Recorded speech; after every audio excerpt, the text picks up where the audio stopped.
Hi, and welcome to another episode of Coffee with My Friends.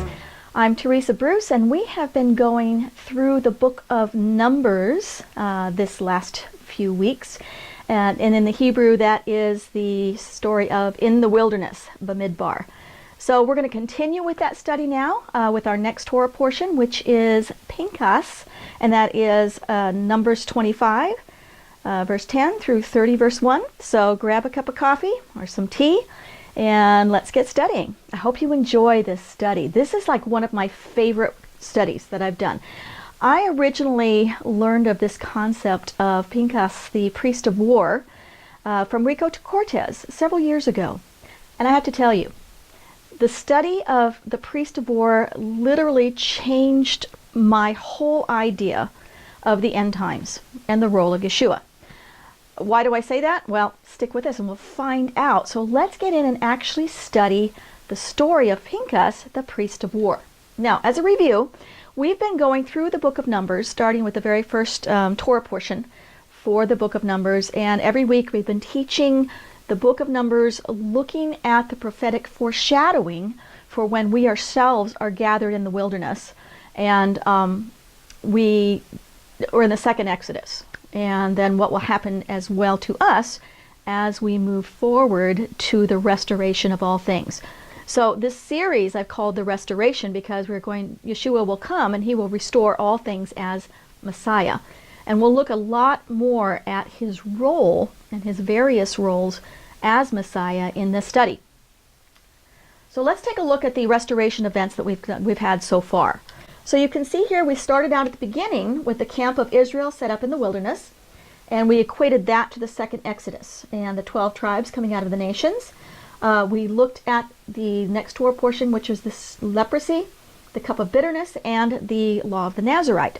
We equated that in the end times to the judgment of adulterous house of Israel by having to drink the cup of bitterness of the adulterous wife, to be cleansed of leprosy, and Yeshua, in a sense, taking a Nazarite vow when he refused to drink any more wine. So we looked at that the second time. The next Torah portion was the dedication of the tabernacle, and we equated that to the return of the tabernacle in the wilderness. So very likely that will happen. And again, these are my, I'm not going to say these are hard and fast rules. I'm not going to say this is going to happen. As always, when we study prophetic events, we have to look in types and shadows. So these are my interpretations, my ideas, the things that I have found from studying both in the Hebrew and studying the entire Torah study in Hebrew and finding connections and prophetic foreshadowing and pictures of the coming restoration by Messiah. Next Torah portion were the silver trumpets and the story of the quail, and then which was all about desiring a life of ease. So that was an interesting look at the Hebrew word for quail. I equated that to the trumpet judgments of Revelation. We had then the 12 spies, the story of the 12 spies. We equated that to the order of events of the tribulation and linked that to the number of the 144,000. That's one of my favorite teachings. So if you haven't seen that yet, go check that one out. We had the rebellion of Korah that came up after that, and we talked about how that foreshadowed encroachment on the holy things of Israel, and the earthquake of Zechariah 14, and equated that to the earthquake of Revelation 6. And I believe that's an event that will kick off the end of days. The next one after that was the red heifer, water from the rock. So how Aaron and Moses, instead of speaking to the rock as Yahweh had commanded them, they struck the rock, and why that was important prophetically. And finally, the story of the bronze serpent, and we equated that to cleansing the people and the evil speech, or Lashon Hara. Now, we're kind of caught up in that right now, especially on social media, constantly speaking evil about everybody else with no guidelines. So after that was the coming of the destroyer. That's the story of Balak and Balaam. The coming of the destroyer, which was Balak, Balaam's donkey, and then how Pinchas stops the encroachment on the holy tabernacle. And we equated that to the infiltration of sorcery into the church, how Messianic believers will warn of the destruction and in the end times. Once you are able to understand the role of Yeshua, and you are empowered and filled by the Spirit, and you understand and follow the Torah, and you study Torah, you combine those, and it's a powerful way to understand current events, what's happening, and how we are seeing history repeating itself. So the Messianic believer, the role is to come out of the fighting and the infighting within ourselves, within this movement, and to join together to be the Messianic gentle donkey, if you will, that will carry the message of good news and warn our brethren of impending danger. And that brings us to today's Torah's portion, which is Pinchas, the priest of war. And I would like to show you how Pinchas, the priest of war, is a foreshadowing of Yeshua, the commander of the Lord's army. So let's keep going. Now, first, the way, in order to understand the role of the Messiah and what Yeshua's role will be in the end of days, we need to understand the different viewpoints of the roles of the Messiah. And to understand this, we have to compare Christianity and Judaism. In Christianity, we have one Messiah with two comings. Most of us are coming out of the Christian church and a Christian background, so we understand this. We see that Jesus comes the first time to die for our sins, and that he will come the second time to reign as king. Right? That's pretty much understanding for us. What many of us don't understand is the Jewish idea of the Messiah. And this is where we kind of get tripped up, especially if we're trying to share Yeshua or Jesus to our Jewish friends. In Jewish teaching, in Judaism, there are two Messiahs, one coming. And remember, in Christianity, there's one Messiah, two comings. In Judaism, there are two Messiahs and one coming. All right, let's look at that. In Judaism, they teach that Messiah ben Joseph will come in the end of days as the war Messiah, and that he will lead the Lord's army, basically the modern day IDF, in a war against our enemies, specifically Gog and Magog, and the coalition of nations that fight against Israel and divide and try to destroy the Jewish people. That would be Messiah ben Joseph. Right? He is called a war Messiah. And then he will die during the battles in Jewish teaching. And then Messiah ben David will come, will resurrect Messiah ben Joseph, and then he will reign as King of Kings in Israel on the throne for the 1,000 years of the millennial reign. So we have two Messiahs, Messiah ben Joseph and Messiah ben David. Now, how do you reconcile these two things? Right, the Christian view of what Jesus did and the Jewish rule idea of what the Messiah is coming to do. Let me propose something to you, if you can. This is my way of looking at it, and let's say I don't want to say it's either this or that. One of the things we have learned in Hebraic teaching, is it this or is it this? Then the answer is yes, they both can be right. I would like to propose it's not just one Messiah, two comings, or two Messiahs, one coming. I believe that Jesus, as the suffering servant, comes to redeem Israel and all mankind. Jesus returns to reign as king. Correct. How can this also be true? But it is.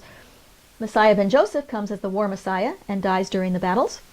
Messiah ben David comes to resurrect Messiah ben Joseph, defeat Israel's enemies, and reign as king. The reason he can do that is because we have one Messiah, multiple roles. That's one thing we don't really look at when we're studying whether Jesus is the Messiah or not. Messiah has multiple roles. Let me explain that to you. First of all, let's look at the roles of Messiah, right? So understanding the roles. Now, when I talk about roles, what do I mean? I am a wife and I am a mother. I'm also a grandmother. I'm also a Bible teacher. So I have multiple roles in my life. Sometimes when I'm the Bible teacher, I sit here and I teach on Coffee with my friends. I spend a lot of time studying. That is my role as a teacher. But I'm also a wife. So my husband has needs, and I cook dinner and I keep the house. We travel together and we spend a lot of time together. Different role. I'm the same person. But I'm also a mother.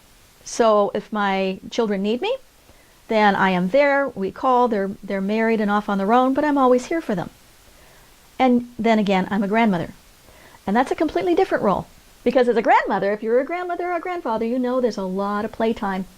And it's lots of fun because you can actually play with the kids and you can play dolls and you can go to the playground and you get to kind of be a child again. Now, I'm the same person, but I have different roles in my life and different things that I do. And I'd like to propose to you that Yeshua, as Messiah, has different roles as well. Now, let's look at this. First of all, his role as the suffering servant. When Yeshua came the first time, he came to redeem the 12 tribes of Israel as Messiah ben Joseph. Interesting, okay? So he had to redeem, first of all, he had to redeem the 10 tribes back into the covenant. But he also had to redeem all of Israel from willful sin. And we'll look at that in a little bit more a little later. Next role, second role. This is what he's doing now. Yeshua's role right now, after he died and was crucified for willful sin and to redeem the 10 tribes back into the covenant, he resurrected and he took on the role of high priest, which he went into heaven, and that is what he's doing right now. Yeshua acts as the high priest in heaven because there is no temple on the earth. There has not been since about 70 AD, a little bit after. So Yeshua, under the Melchizedek or Malach priesthood, is now acting as the high priest in the heavenly tabernacle. And if you want to see a little bit more on that teaching, you can go back to my covenant series. And I did a whole teaching on the Melchizedek, the Malach and the role of Messiah, how he stepped into that role and how he's carrying that priesthood in the heavens, right? Finally, his final role will be King of all Israel. I'm sorry, Priest of War. That's number 3, sorry. His third role will be Priest of War. And that will be to regain the land and defeat Israel's enemies. Because remember, Messiah has 4 responsibilities when he comes. He has to redeem and regather all 12 tribes. He has to regain and redeem the land. He has to rebuild the temple. And then he has to regain peace by defeating Israel's enemies. That will be his role as the priest of war. Stick with me here. I know this is kind of an unusual concept, but if you stick with me to the end, I think you'll see some really interesting connections and how we can find Yeshua's role in that in both the New Testament and the Old Testament. Finally, after all his enemies are defeated and the land is in a place of safety, he will reign in his final role as King of all Israel, King of kings, Lord of lords. And he will reign for 1,000 years as Messiah ben David, or Messiah ben David. Now I hope that makes sense, and we're going to open that up a little bit and look at that in a little more detail. So I hope you can see that Yeshua is one Messiah, but he has multiple roles. And you can see here in this graphic, which I really like, we can see as he was the suffering servant as Messiah ben Joseph, who came to redeem all Israel, right? One of the things he had to do, he had to die as the Yom Kippur sacrifice in order to redeem Israel from willful sin, where there was no sacrifice for willful sin. There were sacrifices for accidental sin or sin where you weren't willfully sinning, right? But as Yom Kippur was the only thing that could redeem all of Israel, he came as the final Yom Kippur sacrifice. Okay, you'll have to go back to the covenant teaching to see that one. This is his role right now as the high priest, and he's ministering as our high priest because there is no temple on the earth. When he comes, he will continue his role as Messiah ben Joseph and come as the priest of war to regain the land and lead the armies of the Lord. And then finally, he will come as King of Kings and Lord of Lords.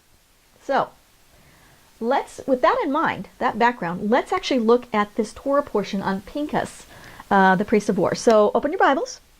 And let's turn to the book of Numbers, chapter 25, and we'll start with verse 10. And remember, I'm reading in the complete Jewish Bible, so it uses Jewish terms. Adonai said to Moshe, Pinchas, the son of Eleazar, the son of Aharon the Cohen, the priest, has deflected my anger from the people of Israel by being as zealous as I am, so that I didn't destroy them in my own zeal. Therefore say, I am giving him my covenant of shalom, covenant of peace, making a covenant with him and his descendants after him, that the office of Cohen will be theirs forever. This is because he was zealous on behalf of his God and made atonement for the people of Israel. So, we're starting out right there. And in the last Torah portion, we covered what exactly happened and why God was so angry, and why Pinchas had to come in and step in and become the zealous avenger, right? So let's review real quick. Why were they angry? What was this that was angering God so much? Pinchas went after the man of Israel into the tent and pierced both of them through, the man of Israel and the woman through the body. Now, the two people, this is where it mentions the names of the two people. This is verse 14. The name of the man, excuse me, the name of the man from Israel who was killed, put to death with the woman from Midian, was Zimri, the son of Salu, leader of one of the clans from the tribe of Simeon, or Shimon. The name of the woman from Midian who was killed was Kozbi, the daughter of Zur, and he was the head of the people in one of the clans of Midian. So these weren't just any two people, these were clan leaders. The woman from Midian was like a princess of Midian, and the man was a leader of the clan of Simeon, and that's Shimon, Shema, which means to hear and obey, right? So the leader of hear and obey was not hearing and was not obeying, right? Now let's take a look at the Hebrew meaning of the names, and we can see here, Zimri, right here, means, in the Hebrew, comes from Zamar, it means to fleece or to cut off wool. It's like he was fleecing the sheep, right? So that's the idea. It also is the word for a musical instrument, which I thought was very odd. And I haven't figured that one out yet. So if you have an idea on that, you can let me know. Now, Kozbi in the Hebrew means a false person or a liar. So we had a man who was supposed to hear and obey, fleecing the sheep by joining with a liar in ritual prostitution. This is what this is all about. Now, the tent that they went into to have relations was called a kuba. It was a separate red tent that was used for ritual prostitution. It wasn't any kind of a tent. You only see this in the Hebrew. The word there is a kuba.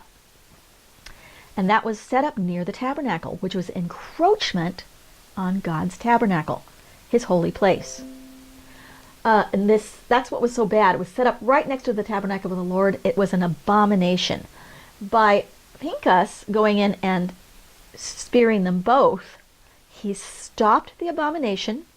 He killed both the destroyers at the same time when they were trying to destroy from within. And he stopped the plague that had been released by these acts, the plague that had been released in all of Israel.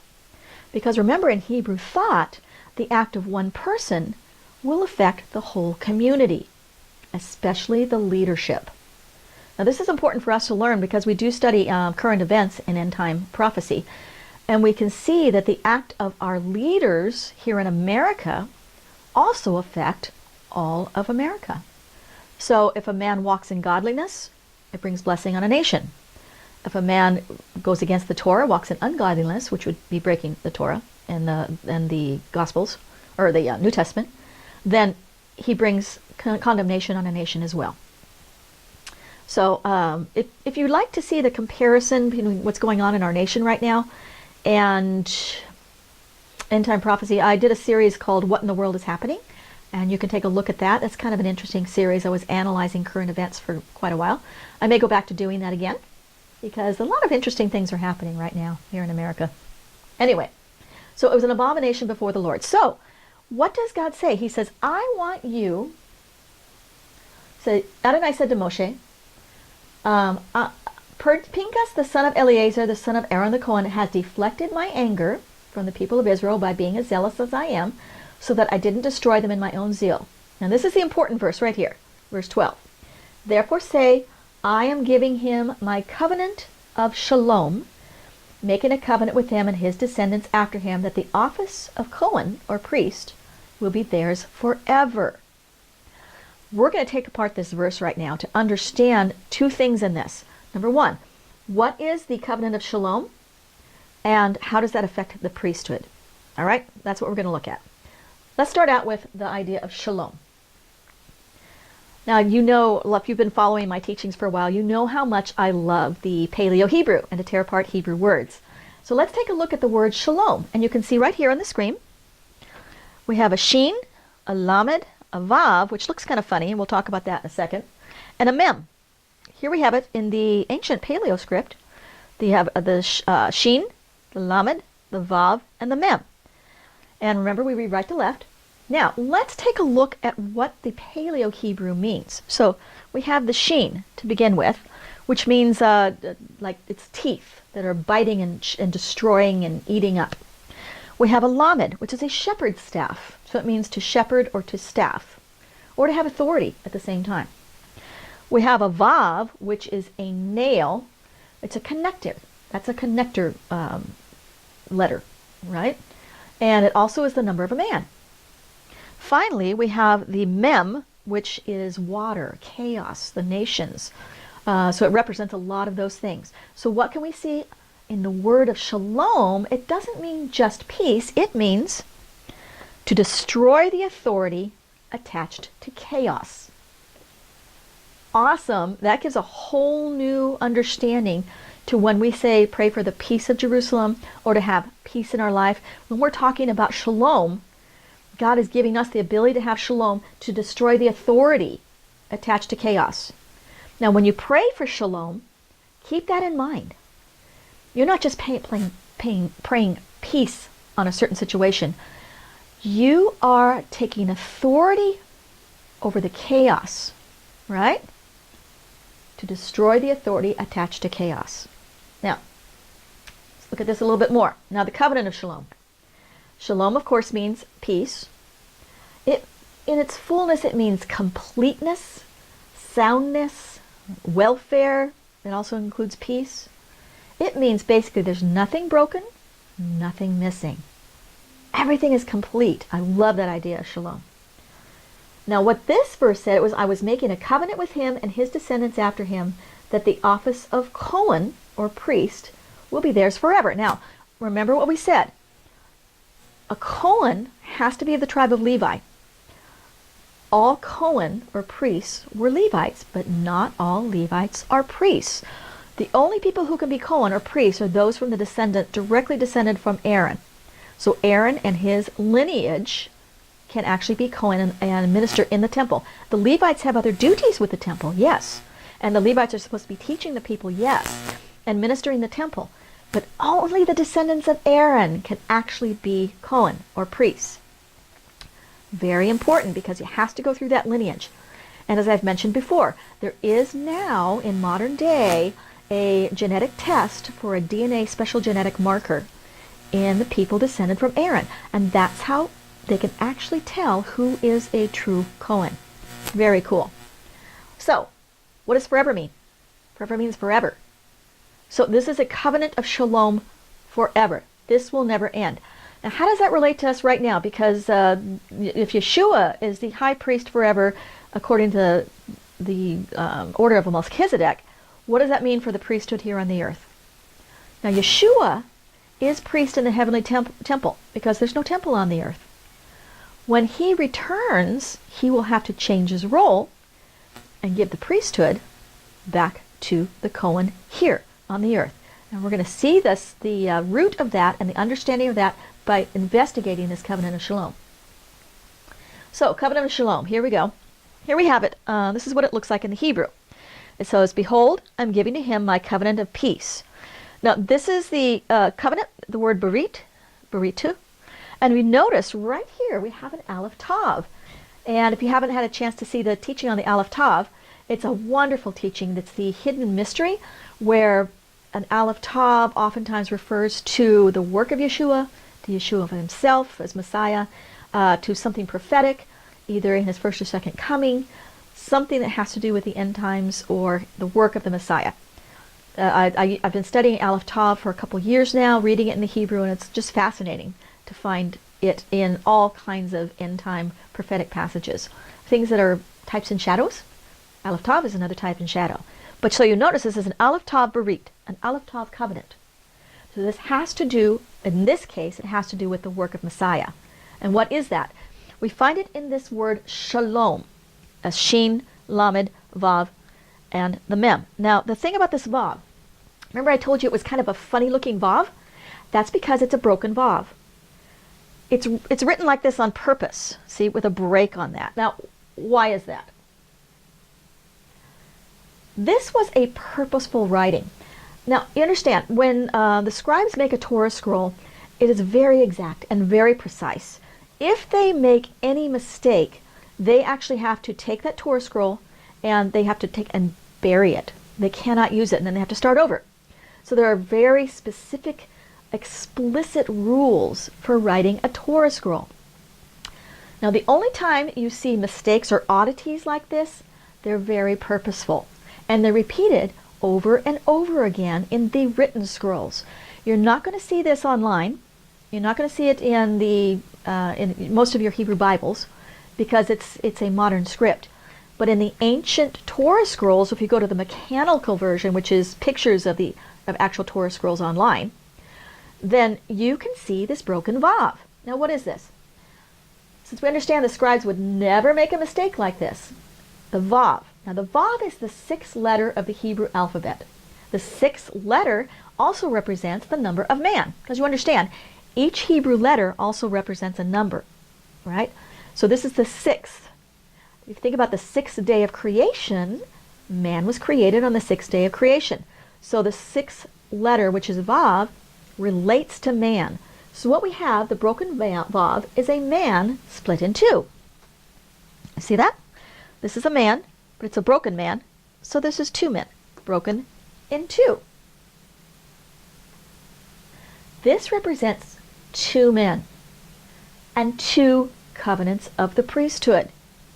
This is where we have the understanding of Yeshua keeping the priesthood in heaven right now, because we have a heavenly priesthood. It's reaching up to heaven. And we have the priesthood of the Cohen, the descendants of Aaron, on the earth. We have the earthly priesthood. Yeshua is not from the tribe of Levi, so when he's retaining the priesthood in heaven, it has to be under the Malach Zadik. The priesthood of the earthly priests are of the tribe of Levi, specifically of the descendants of Aaron, which are Cohen. So the priesthood of Yeshua is the high priest in the order of Melchizedek. The priesthood of Pinchas is the priesthood of Aaron and his descendants. Now let's compare those two priesthoods, and I think maybe this will help some. Now let's take a look at this.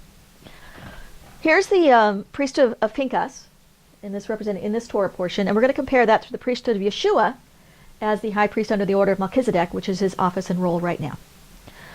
Pinchas has an eternal covenant of shalom. Yeshua has an eternal covenant of shalom as well. That's why he's called the Prince of Peace. Pinchas has an earthly priesthood. The descendants of Pinchas, an earthly priesthood. Now, who are the descendants of Pinchas? Well, as we go on further on, we'll see that the descendants of Pinchas were the Zadok priesthood. And the Zadok priesthood comes into place in the end of days when the final millennial temple is built. That's when the Zadok priests will act as Cohen, because they were the faithful line. So if you hear about the Zadok priesthood, that's the line of Pinchas that was faithful and did not apostate during the first or second temple periods.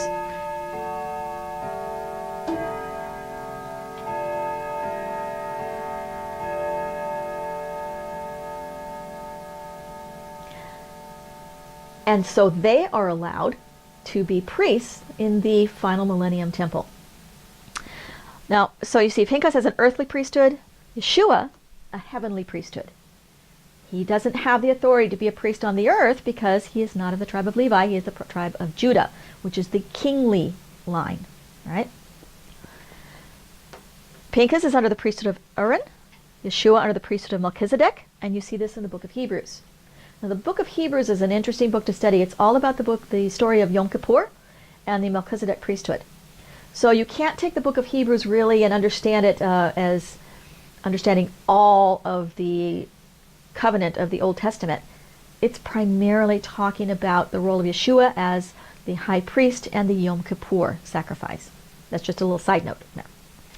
Next, Pinchas' priesthood line passed to his descendants, and as I said, Zadok, priesthood of the millennial temple. Now, if you want to look at that, you can go to Ezekiel chapter 44. This is verse 15 and 48:11. And this is where in Ezekiel, this is where you'll find the priesthood of the Zadok priesthood. Those are descendants of Pinchas. However, for Yeshua, his priesthood returns and is given back to Zadok when he returns to the earth, because he will change roles at that time. He will give the priesthood to the Zadok priests, and then he will step into the role as the priest of war, and then finally as the king of kings and the king of all Israel. Hope that makes sense. Now, Yeshua's role as the priest of war. Where did this idea of the priest of war come from besides this? This is Pinchas is the priest of war. We see he's a type and shadow of Yeshua when he comes as priest of war. We actually can find it in Deuteronomy, or Numbers, chapter 31. So we'll be studying the book of chapter 31. Will be in our next Torah portion, but we're going to take a quick peek at it right here. And we'll read this as chapter 31, verses 1 through 5. So Moses said to the people, "Arm some of your men to go to war against the Midianites, so that they may carry out the Lord's vengeance on them. Send into battle 1,000 men from each of the tribes of Israel." So 12,000 men armed for battle. 1,000 from each tribe were supplied from the clans of Israel. Moses sent them into battle, 1,000 from each tribe, along with Phinehas, son of Eleazar the priest, this is Pinchas, who took with him articles from the sanctuary and the trumpets for signaling. So we see Pinchas is about to go and lead a battle against their enemies as a priest of war.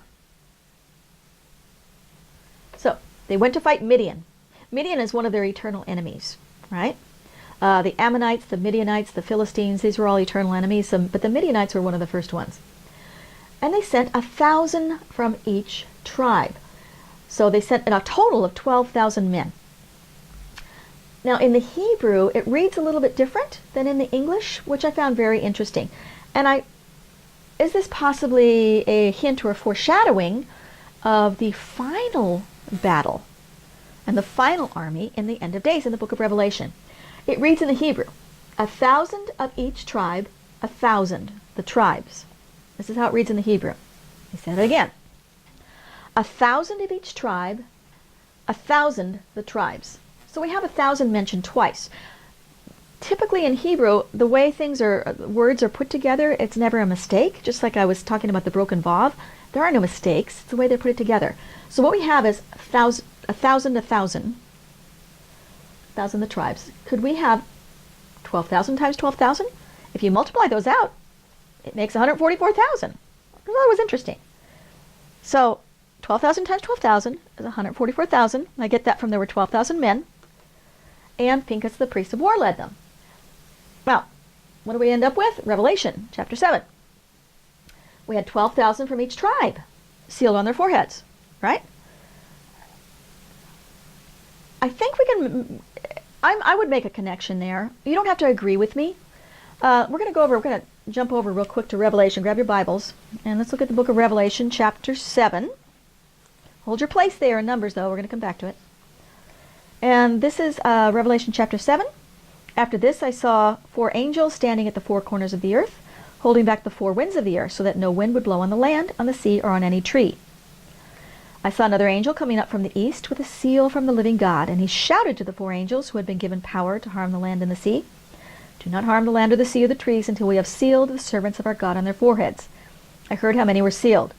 144,000 from every tribe of the people of Israel. And then it goes on to list all the tribes, 12,000 from each tribe. Now, might I suggest as a possibility that what God, typically in Christian thought, we look at these as Jewish evangelists.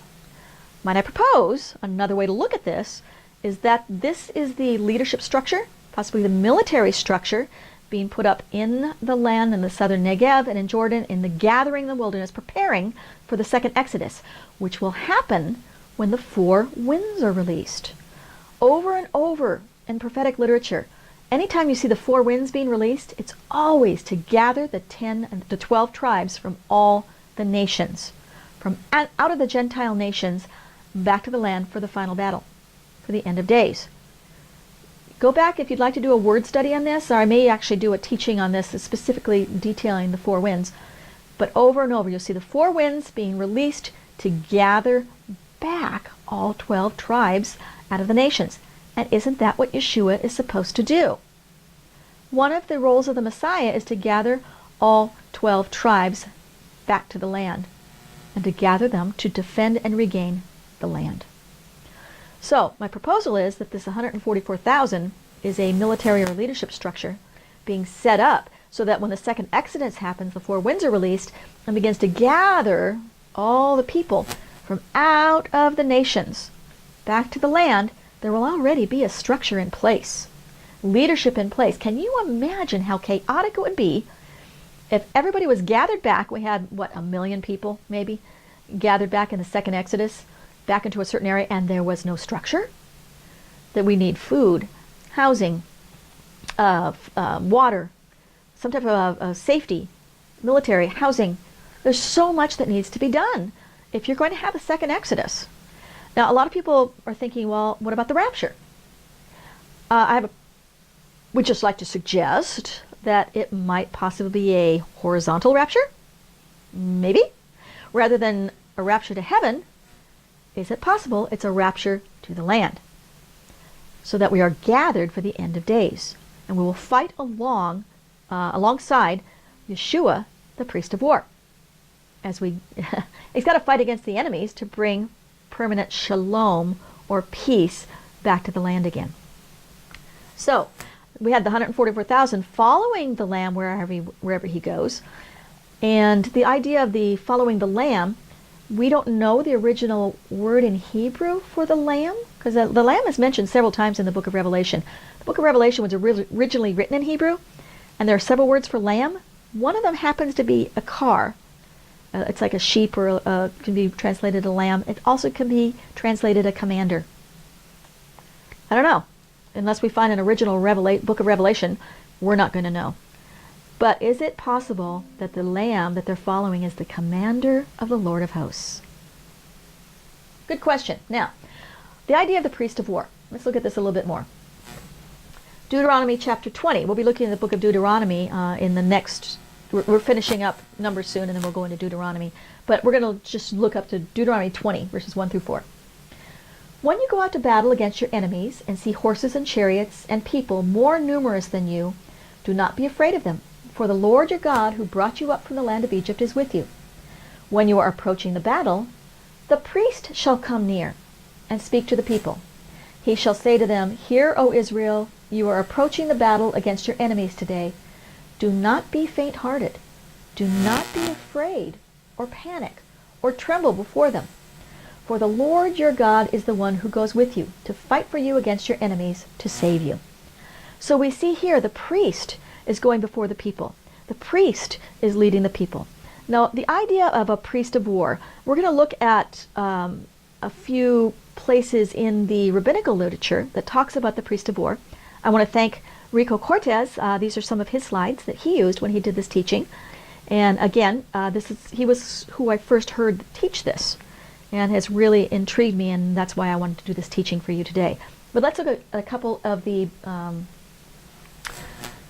rabbinical teachings on this.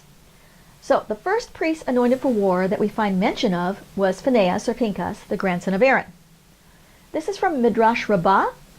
This is our reading from Leviticus 20. And I'm going to use my glasses for this. Elisheba, the daughter of Amminadab, did not enjoy happiness in the world. True, she witnessed 5 crowns attained by her relatives in one day. Her brother-in-law was a king. Her brother was a prince. Her husband was high priest. Her 2 sons were both deputy high priests. Phinehas, her grandson, was a priest anointed for war. Again, this is a midrash. A midrash is a commentary on the book of, for example, this is a commentary on the book of Leviticus done by a rabbi. So here, this commentary points out that Phinehas, her grandson, was a priest anointed for war. It's one of the first times we see this. In the Talmud, in Sotah 43a, it says, Thus it states, And Moses sent them 1,000 of every tribe to the war, them and Phinehas. Them refers to the Sanhedrin.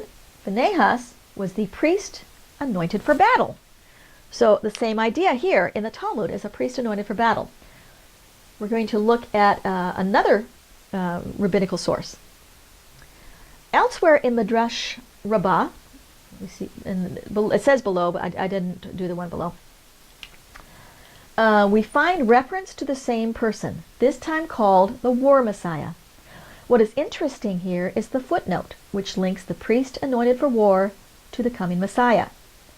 This is especially significant regarding Yeshua, as the first time he came as the temple high priest in order to be the final Yom Kippur sacrifice for sin, whereas he will return the second time as the war Messiah to smite his enemies. We see that in Isaiah 59:17, where he wears the garments of vengeance. It's one of the first places where we can see him coming with the garments of vengeance. That's Isaiah 59:17. Now, I did redo the slide on Midrash Rabbah, so I actually typed it so it's easier to read. In the Midrash Rabbah, as it is written, "And the Lord showed me 4 craftsmen," Zechariah 22:31, namely Elijah, the Messiah, Melchizedek, and the war Messiah. Now the footnote says, literally, the war Messiah is the priest anointed for war, an expression originally applied to the priest who accompanied the troops of Sukkah 52a, where instead of war Messiah, we have Messiah, son of Joseph. The two are probably identical, Messiah, the son of Joseph, being regarded as the forerunner of the Messiah during the wars that will precede his advent. And then finally in the Talmud, the question was propounded as between the high priest anointed for war and the deputy high priest, which is of superior sanctity. Does the high priest anointed for war take precedence because he is qualified to go to war? Or does the deputy take precedence because he is qualified to perform the temple service? So this is the question in the Talmud over which priest has precedence in this case. So priests have different assignments. There's not just one priest. There's multiple priests, and they all have different assignments. In this case, we have a priest who's, what do they call it? The high priest anointed for war, or the deputy high priest, because a deputy high priest is the one who steps in if something happens to the high priest. Both of them train for the temple sacrifices, temple service. So which one takes precedence? Now, does the role of the high priest anointed for war or the role of the priest qualified to perform the temple service? Let's go on. Mar Zutra replied, as far as saving his life is concerned, the high priest anointed for war has a superior claim, for many people depend upon him. Why is that? If the enemy is attacking and it's threatening the temple, threatening the people, threatening the sacrificial system, it is more important for the high priest to go and lead his people and defend his people and become a priest anointed for war, because if the enemy overruns them and destroys the people, destroys the temple, and destroys the sacrificial system, they'll have nothing. In this case, the high priest can step forward and be the priest of war, priest anointed for war, and allow the deputy high priest to go ahead and continue in the sacrificial system, because he has stepped out of his role as the high priest doing the sacrifices and is stepping into the role of the priest anointed for war so that he might defend all of the people. Now let's look at the footnote. But once a priest had been anointed for war, he could no longer take part in the temple service. So let's get the scenario. We have the high priest who is doing the sacrificial system or interceding for the people, right? And he is trained to do his role in the temple service. We have a deputy high priest who's also been trained alongside him. Both of them have the same ability and the same authority to do the role in the sacrificial system. We have the enemy coming and threatening the very people. So the high priest steps out of his role as the sacrificial leader of the sacrificial system. He takes on the role of the priest anointed for war and goes and leads the people in battle. Once he does that, he is no longer able to operate in the sacrificial system anymore because he has been stained with blood. The deputy high priest will then step into the role of the high priest and allow this high priest anointed for war to remain as a priest in that role until all the enemies are defeated. How does this relate to Yeshua? Think about this. Right now, Yeshua is operating as our high priest under the order of Melchizedek. He is operating in the heavenly realm. At some point, encroachment will happen here on the earth. They will encroach the land of Israel. They will encroach against the people. They will encroach against the priesthood. If there's another temple built, which a lot of people believe will happen, there'll be a temple built on the Temple Mount again, and the sacrifices will begin. But that will be encroached upon as well. At some point, they will cross the line. Encroachment will be so great that Yeshua will have to return, step into the role of the priest of war, the high priest anointed for war, to lead his people in a battle against their enemies. And he will gather all 12 tribes from out of the nations back into the land after he has created a structure of military leadership, and they will have an opportunity to fight to regain the land, to regain the Temple Mount, to regain the temple or rebuild the temple, to reestablish the nation of Israel with him as the king, and then he will reign under peace because they defeated their enemies. Now, let's look back at this slide again, the roles of Messiah, and go over this step by step. The suffering servant. He redeems the 12 tribes of Israel as Messiah ben Joseph. Yeshua came for the lost sheep of the house of Israel. He was the Yom Kippur sacrifice for willful sin. He fulfilled that role. High priest, under the Melchizedek priesthood. Yeshua operates now as our high priest in the heavenly temple. At some point, he will have to come as the priest of war. His role of the priest of war is to regain the land and defeat Israel's enemies. He will return as the war Messiah, which will disqualify him to be high priest anymore. He will return the priesthood to the Levites, to the Kohen, to the Zadok priesthood, the descendants of Pinchas. Finally, he will take on the role as king of all Israel to reign for 1,000 years as Messiah ben David. Well, I hope you enjoyed this teaching on Pinchas, the priest of war, foreshadowing Yeshua coming as the commander of the Lord of hosts. Join us next time as we're going to go ahead and continue studying the book of Pinchas. We'll look at Pinchas part 2, and we'll continue looking at some of the foreshadowing in the book as to what will happen in the end of days. Till then, Shalom.